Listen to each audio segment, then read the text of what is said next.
Fala galera, voltar agora para o último bloco com a Ana. O papo tá agradável. A gente vai falar agora de racismo estrutural nesse último bloco, né? Continuar acompanhando aí o pensamento da Ana, ver o que ela tem para dizer. Já está voltando.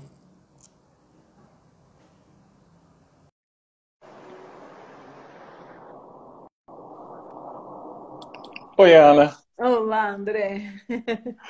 Deixa eu te falar, você estava falando sobre racismo estrutural, né? Você estava dissertando, né? E estava achando interessantíssimo. Continua aí, fala. Não, Disserta. não sei se eu tenho toda essa autoridade para dissertar, mas o que eu percebo é que, assim, para mim é é, uma tomada de consciência mais ou menos recente, perceber o racismo em mim, entendeu? E foi uma tomada de consciência muito dura, muito difícil, assim. Eu tenho um irmão negro. E me perceber racista foi tremendo para mim. Mas a importância disso é que a gente se dê conta. Porque, às vezes, quando a gente fala isso, né, as pessoas falam assim, mas como assim? Em que sentido você é racista? Eu falo assim, bom, eu sou racista porque se eu estiver andando no Clube Pinheiros e eu cruzo com uma pessoa negra, eu imediatamente, sem me dar conta, enquadro a pessoa como funcionário ou militante, na minha cabeça. E aí eu tenho que fazer um exercício de desconstruir isso, né? E de tentar. Aí a pessoa fala assim: não, mas é porque lá as pessoas negras são mesmo funcionários e militantes, não é um racismo seu. Falei assim, gente, mas é muito racista isso. Em primeiro lugar, a gente aceitar como natural que a gente frequente um clube em que quase todos os negros e negras que estão lá estão a trabalho ou são atletas militantes, entende? Se a gente aceitar isso como natural, então essa sociedade é tremendamente racista e a gente é tremendamente racista. Isso não é natural, isso não é normal. Nós temos mais da metade da população brasileira é de negros. Eu Hoje a gente frequento. tem exatamente 54%. Então, se eu frequento um clube, se eu vou ao restaurante e os negros estão sempre a serviço, isso não é natural. E se eu aceitar isso como natural, eu estou sendo muito racista, né? E não apenas nisso, eu me dei conta, por exemplo, de que se eu estiver caminhando numa rua e de repente vem dois rapazes negros, eu sinto um medo que é muito maior do que se forem dois rapazes brancos. E isso não é aceitável. Não é aceitável. É, é, é chocante, é É, triste, é é com a terrível. pergunta, como a pergunta que me fizeram também outro dia, né? Na sua sala de aula lá atrás, quantos alunos negros você lembra de ter na sua sala? Tinha. E, e eu vou te dizer uma coisa, Ana, a minha resposta foi mais terrível, porque eu respondi um que era o outro, porque eu mesmo não me via. Eu vim É, aprender que eu mesmo sou negro. só agora. Agora, olha que coisa triste, de aceitar o meu cabelo como ele é, de não tentar disfarçar, de aceitar a minha pele e principalmente de querer saber mais sobre as minhas raízes. Então, e é tão importante, né? Assim, a gente só vai ter uma sociedade mais justa se a gente enfrentar essa questão. E começando por chamar pelo nome o que é racismo como racismo mesmo, né? Estrutural. E por isso ele nos atravessa. E aí a pessoa fala assim: ah, mas não é culpa sua que você nasceu numa sociedade assim. Não é culpa sua. Eu falo assim: não. a gente não está falando em culpa aqui. A gente está falando de responsabilidade. Não é culpa minha ter nascido numa sociedade profundamente racista, onde a desigualdade, ela em si é um problema, ela seria um problema mesmo que ela não tivesse um recorte racial, mas numa sociedade que, além de profundamente desigual, ela é tremendamente racista, e isso implica no fato de que cada um de nós tem uma responsabilidade de procurar mudar isso. É, Então, a propagação é muito. eu não estou A falando de culpa. propagação. A propagação é que é muito pior, né, Ana, no final É. das contas, né? E a gente vê isso se propagando cada vez mais.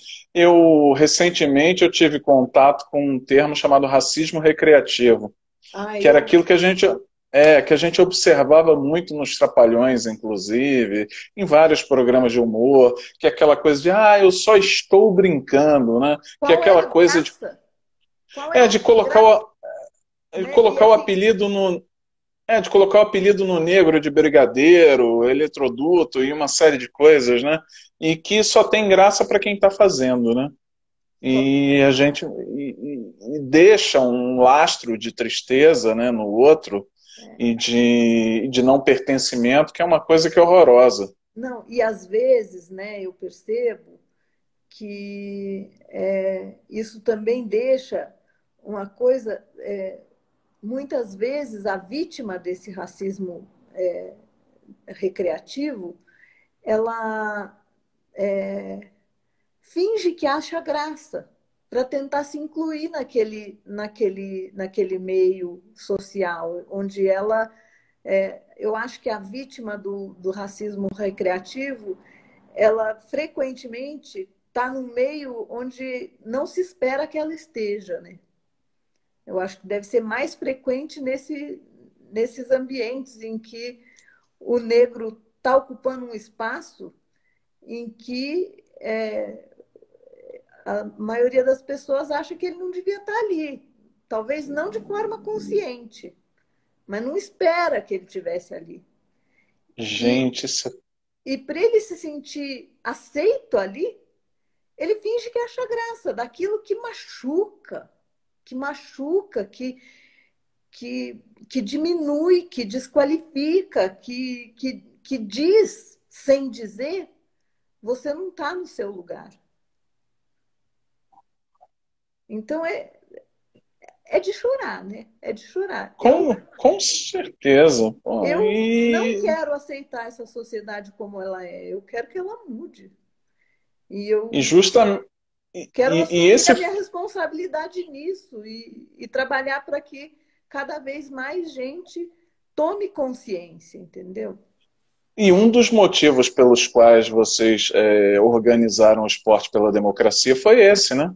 Justamente esse, né? O Esporte pela Democracia nasceu, eu entrei um pouco mais tarde no movimento, mas ele nasceu da indignação que o Casagrande sentiu com o caso George Floyd e com o caso do João Pedro. Opa, opa, ouço. Tô vendo. Já travou de novo? Não, mas tô vendo agora. Você falou da indignação que o Não, Casagrande então, sofreu com o caso do George Floyd e do João Pedro.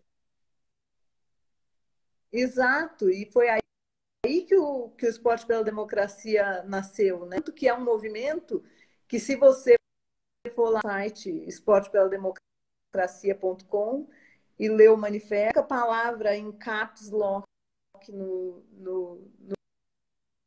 manifesto é antirracista.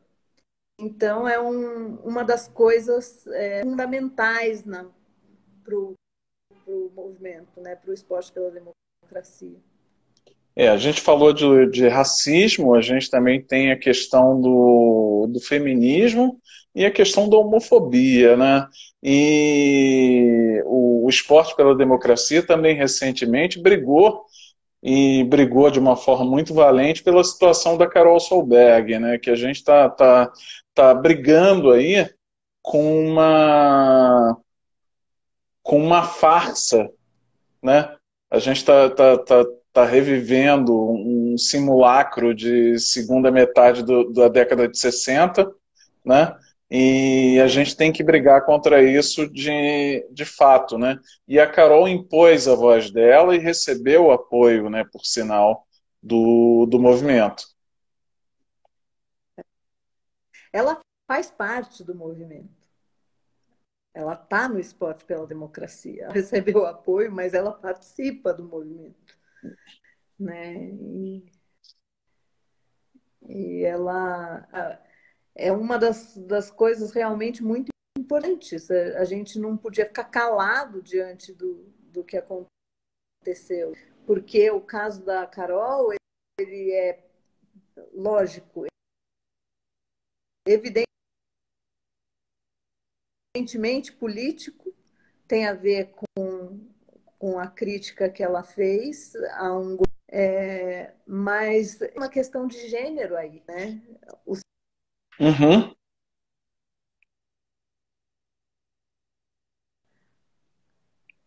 Travamos de novo. Tá dando tilt. Espera aí. Só esperar para ver se volta. Você consegue me ouvir em algum É, instante? Opa. Foi? Tá me ouvindo? Me voltamos? ouve? Tô. Agora eu acho. Agora voltou. Sim.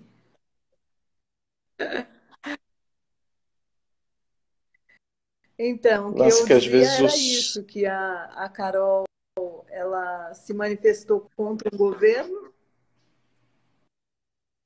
que, que não aceita a crítica, né? E gênero também implicada, entendeu? Porque existe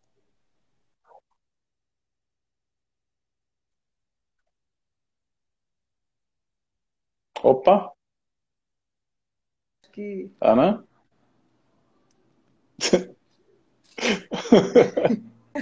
É, essa, essa live tá difícil. é... Peraí. Opa, Oi, André. opa. Consegue ouvir agora? Tá travando de novo. Parece que voltou de novo. Parece que voltou e dá aquela Eu travada tô te outra vez. ouvindo.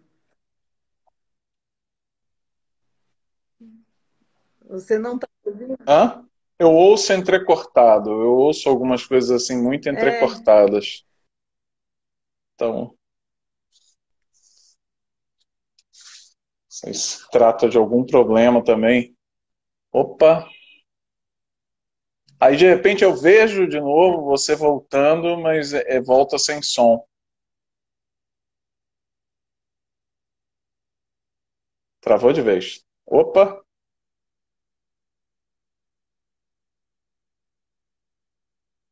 Tentar de novo e voltar, Ana? Não.